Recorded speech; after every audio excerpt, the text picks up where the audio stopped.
रघु एक गरीब किसान था जो अपने खेत में खेतीबाड़ी करके अपने परिवार का पालन पोषण करता था।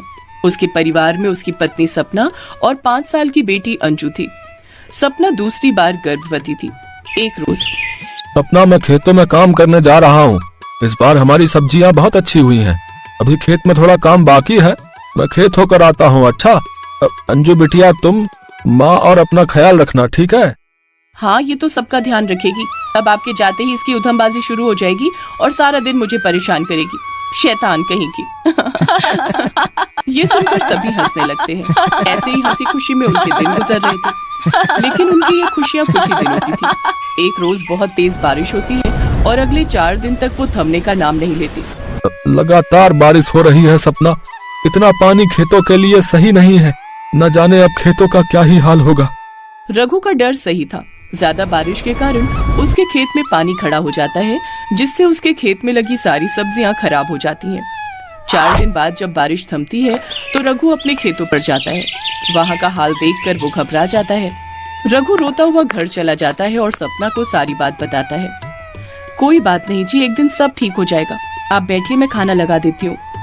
सपना रसोई की तरफ जा ही रही थी कि तभी उसका पैर फिसल जाता है और वो जमीन पर गिर जाती है। आह आह आह, मेरे पेट में बहुत दर्द हो रहा है। तुम घबराओ नहीं सपना, मैं तुम्हें अभी अस्पताल ले चलता हूँ। अंजू जा बेटा, पड़ोस के बिरजू काका को बोलो अपनी बैलगाड़ी निकालें। अंजू जल्दी से बिरजू काका को बुला कर ले आती है। वो सपना को बैलगाड़ी में बिठाकर अस्पताल ले जाते हैं, जहाँ डॉक्टर इमरजेंसी में सपना की डिलीवरी करते हैं। देखिए, आपकी पत्नी ने एक बेटे को जन्म दिया है, लेकिन उन दोनों की हालत बहुत खराब है और उनका बचना मुश्किल है। ये सुनकर रघु रोने लगता है। फिर बिरजू काका उससे कहते हैं, तू परेशान मत हो रघु बेटा, पास के ही गांव में नदी किनारे एक बहुत पुराना मंदिर है। सुना है जो भी वहां जाता है उसकी सारी मनोकामनाएं पूरी होती हैं। फिर तो मैं अभी उस मंदिर में जाकर अपने परिवार के सलामती की दुआ मांगूंगा। रघु पैदल ही उस गांव की ओर निकल पड़ता है। काफी देर चलने के बाद उसे वो नदी नजर आती है और उसके पास बना मंदिर भी। रघु उस मंदिर की ओर जाता है जहाँ वो देखता है। तभी एक साधु उससे कहता है, यहाँ वहाँ क्या देख रहे हो बेटा? भगवान के दर पर आए हो, फिर भी सोच विचार में हो। जो मांगना है मांगो, भगवान सबकी इच्छा पूरी करते हैं। रघु आंखें बंद करके भगवान के आगे हाथ जोड़कर अपने परिवार की सलामती मांगता है। बंद आंखों से भी उसके आंसू जमीन पर गिर रहे थे। वो साधु सब देख सुन रहा था। फिर उसे समझते देर नहीं लगी कि ये बहुत जरूरतमंद है। रघु जब वहाँ से जाने लगता है तो वो साधु उसके पास आता है। ये लो बेटा, ये लौकी ले जाओ। इस लौकी को काटकर इसमें से एक टुकड़ा पानी में उबालकर वो पानी अपनी पत्नी और बच्चे को दो और बाकी लौकी के बीज को सुखाकर अपने आंगन में बो देना। कुछ ही दिनों में तेरे सारे कष्ट दूर हो जाएंगे। परेशान रघु बिना कुछ बोले वो लौकी लेकर घर आ जाता है और उसका एक टुकड़ा पानी में उबालता है। फिर वो पानी वो डॉक्टर से छुपकर अस्पताल में अपनी पत्नी और नवजात बेटे को एक एक चम्मच दे देता है। अगली सुबह जब डॉक्टर उन दोनों का चेकअप करने आते हैं तो ये चमत्कार देखकर हैरान रह जाते हैं। अगर आपके पास बहुत सारा पैसा आ जाए तो आप क्या क्या करोगे?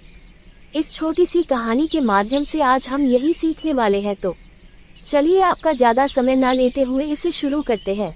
एक आश्रम में अपने गुरु के साथ एक शिष्य रहता था, लेकिन वह बड़ा आलसी था, क्योंकि वह आज का काम कल पर और कल का काम परसों पर टाल दिया करता था। एक दिन गुरु ने सोचा कि क्या किया जाए, कैसे इसे समझाया जाए। तो उनके दिमाग में एक रणनीति आई और उन्होंने उसे पाठ पढ़ाने का तरीका खोज निकाला। उन्होंने अपने शिष्य से कहा कि ये काला पत्थर मैं तुम्हें देकर जा रहा हूँ। इसकी मदद से तुम जिस भी लोहे की चीज को घिसोगे वह सोने की बन जाएगी। लेकिन तुम्हारे पास काल सूर्यास्त तक का समय है। और यह कहकर गुरुजी चल पड़े। अब वह आलसी शिष्य सोचता रहा कि मैं इस पत्थर से यह करूँगा वह करूँगा। अभी तो मेरे पास काफी समय है और मैं खूब सारा सोना बना लूंगा। आलसी आदमी ने सोते सोते बहुत ख्वाब बुन लिए, लेकिन उनको पूरा करने की जहमत नहीं उठा रहा था। मतलब प्रयास नहीं कर रहा था, सिर्फ सोच रहा था। और सोचते सोचते उसका एक दिन बीत गया। जैसे ही वह सुबह उठा तो उसने सोचा अभी तो मेरे पास शाम तक का वक्त है, मैं इसे बहुत जल्दी पूरा कर लूंगा। देखते देखते दोपहर हुई। उसने खाना खाया और सोचा थोड़ी देर आराम कर लेता हूँ, उठने के बाद कर लूंगा। और वह आलसी शिष्य सो गया। जैसे ही उसकी नींद